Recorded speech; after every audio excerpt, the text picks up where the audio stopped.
Hello, NeXT community. So the ongoing saga here.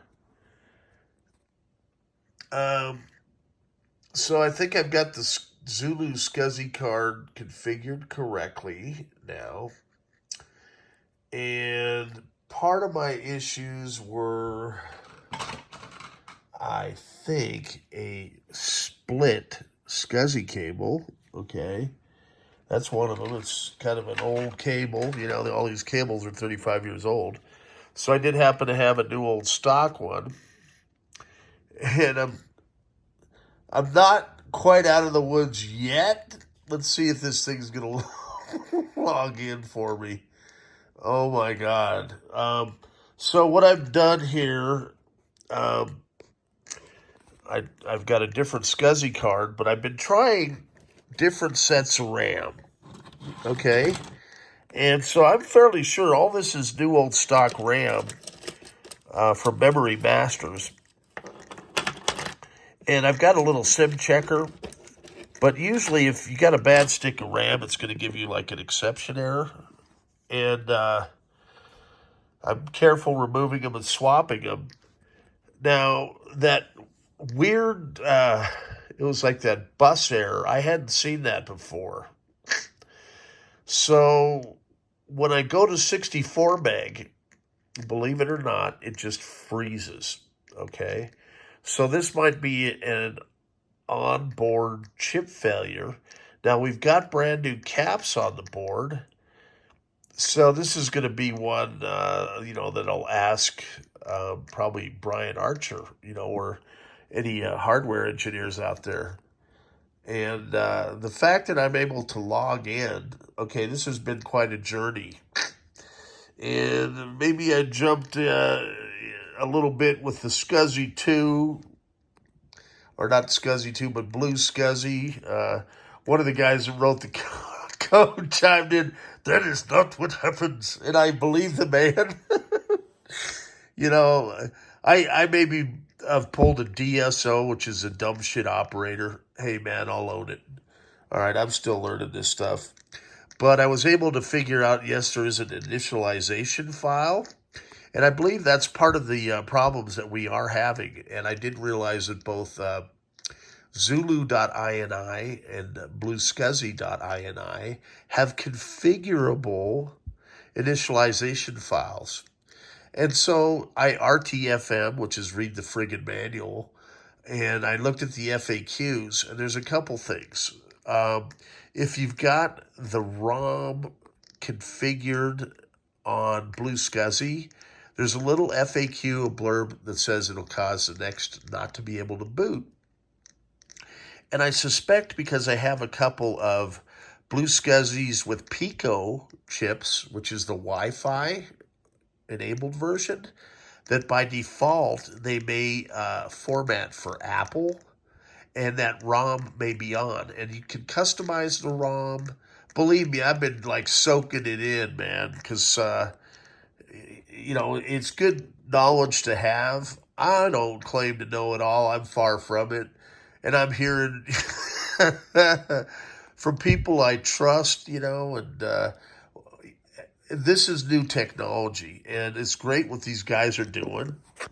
And I want to get it right.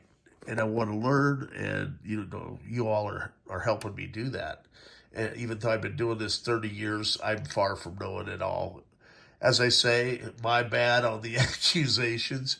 It could be something I've done in combination with a couple faults of the vintage hardware, as well as my complete, or I should say lack of complete understanding on how these cards work. But now I've got a better handle on it. I didn't realize that there was something called a quirk. That's a new, when you hear quirk, you think, oh, that's something messed up. And so the quirk file or the quirk configuration apparently is the way that it formats it. And so in this case, we want the quirk on both Zulu and Scuzzy to be set to 0. If it's set to 1, that's Apple formatting. And there's others settings, believe it or not. Maybe there's people out there with Amigas and Commodores and Ataris and SGIs. It looks like there's all different settings of this quirk within the initialization file. And so you can go in, if you do the Gougler helped me to find where all this information and FAQs are located, as well as links. And so I've downloaded a couple of those, but for now, I'm going to run with the configurations that I've had, as I think in this particular case, it was an issue with this motherboard. And the first 8 slots work fine. I may try 12 of the 16 to see if it still freezes. But all I know is 64 meg doesn't work. And I haven't seen that before. So, and this is known good RAM. I mean, it's new old stock. I actually, the chips may be old, but the templates are new. I had them specially manufactured for me. So, in fact, what they'll do is they'll take a 32 meg or a 16 meg SIM, or even a 72 or 30 pin, and they remove the chips off it, and then they make 2 chip 4 meg 30 pin SIMs. It's kind of ingenious, really.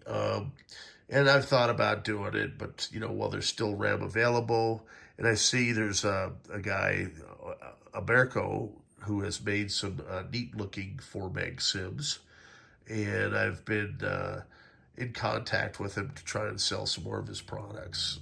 Had mixed results with the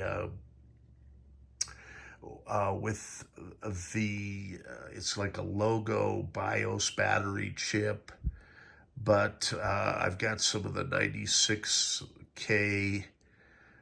It's like an expansion DSP module for NeXT. And we've been waiting for this one for years. So I'm going to have those in stock. I'm going to have a slight markup to cover the costs of them being on this side of the pond, as well as processing for PayPal and such. And I've got a couple assistants. I got to keep them fed too. So overall, it's, another late night, but I think I've got this one diagnosed. And this motherboard will be fine. For most people, you can't max out the RAM completely, but it does have new caps.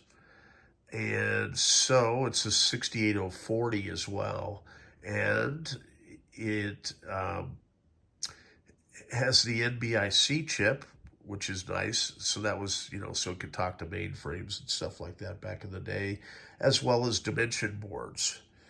It also has an FPU. It's a 68040, 25 megahertz processor. I'm just kind of rattling stuff off here because I want to make sure this thing is stable. I'm going to go ahead and log in and see. Hopefully, I'm not going to get a workspace manager error. If it does, I'm going to throw a black cat at a full moon because I've had enough today. I'm really trying, and you have to be patient. And so it's kind of fun. I've been watching the basketball game. It was a great doubleheader, and our Nuggets won at the buzzer beater. So that was fun. And I try, and, I enjoy this stuff. It's kind of a challenge. As I say, I don't know everything about these computers, even after doing it for 30 years. But with your help, it definitely pointed me in the right direction this evening, and I am further along and actually have a booting system. And I think now that I have a handle on how Blue Scuzzy does handle booting, and by setting the quirk to 0, because I think the default is for Apple, probably shutting off the Wi-Fi feature that may be interfering, and I believe you shut down the ROM feature as well. That card should boot and reboot with no issues. I really do love these Zulu 2.0 scuzzies. It seems like a lot less hoops to jump through. And Alex is a really good guy to work with. And I'm looking forward to doing a ton of business with him in the future. I've been working with him for 15 years. Oh, and I wanted to make sure I had something working, but I'm going to bring out, because Alex just sent me one of the new Zulu. It's basically a 2.0 plus. It's black, and it does have a Wi-Fi chip. So I want to see if that's going to cause interference during the boot. If it does, I now know that I can go into that initialization file and shut it down. I do have some old Macs. I should maybe start tinkering with those as well. It'd be kind of fun because some of these cards work really well in them. And I've collected a few over the years. I've got a couple Lisas as well. So I'll have some fun projects coming up. And I know the Lisas, geez, I got an uncirculated mouse. I know that's super rare. And I'm told the rest of the system's like that too. It was one of the first ones out.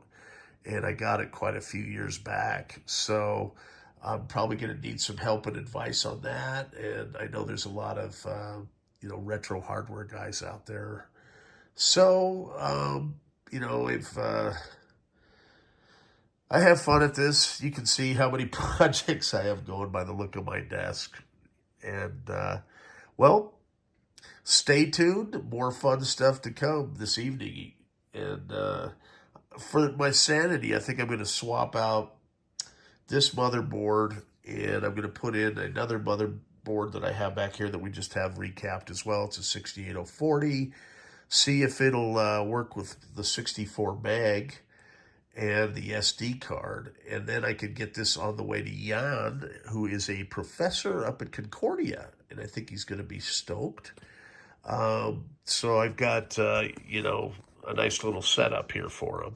But, I just wanted to make sure everything works. I'm also going to get a color printer working for him. And I've already got his monitor, keyboard, mouse, and cables were on the way. We got those out the door on Saturday. And so this is hopefully going to go out tomorrow. Stay tuned. A lot of fun stuff. Jills, I've got your Turbo Cube Dimension over there too. Now we're kind of ham and egging it. He's back east and at MIT. So it's kind of fun.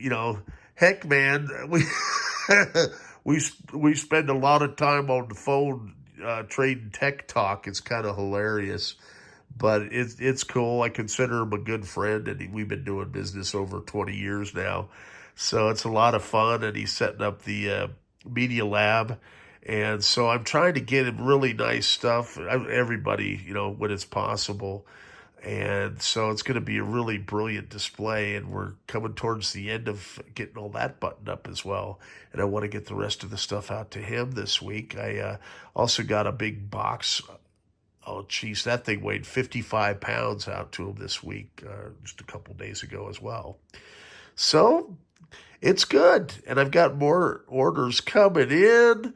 I got to do some, FaceTime calls with some guys over in Europe that want to buy some hardware, some former ex-Nexters. So, we'll have a lot more fun projects on deck here. And I really appreciate it all. That was another thing. They picked up my wheelchair today. Okay.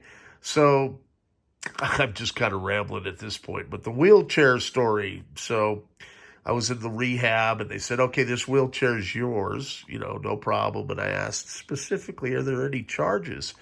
Well, I'd met the deductible because I was in the hospital for 3 months. And of course, the new year starts up here, January. And I'm like, what's this $114 charge from Apria? And they do it strategically right at the last day of the month. And I was like, what is it, for CPAP supplies? Is this an old bill? They made it really hard to go through, okay? I find out that you're never owned the wheelchair, okay? And my deductible on the darn thing was $114 a month, and they're billing insurance companies $300 a month. And I have that gold plan, right? And so I can only imagine when silver and bronze has to pay for a wheelchair you never own, you're like leasing it. And I was like, if I would have known that, I would just go to the used wheelchair place. This walker works pretty good, and I think I got it off Amazon for like $50. And I was like, man, I ought to get into the wheelchair leasing business. Can you imagine what? There's a million of these wheelchairs out there. I'm just thinking, okay, they're all on what? Perpetual lease. Most people don't even realize it. But if you think about it, $300 a month is what they charge to lease a wheelchair to somebody, and you never pay it off. So at any rate, I was glad to save the $114 a month. And yeah, I'll need a wheelchair, but heck, people, they're a dime a dozen on like Facebook Marketplace or Craigslist or Friends, so there you have it. Another day at the black hole, and I'm going to continue to do some other projects and maybe make another video because, it's fun to do. Stay tuned.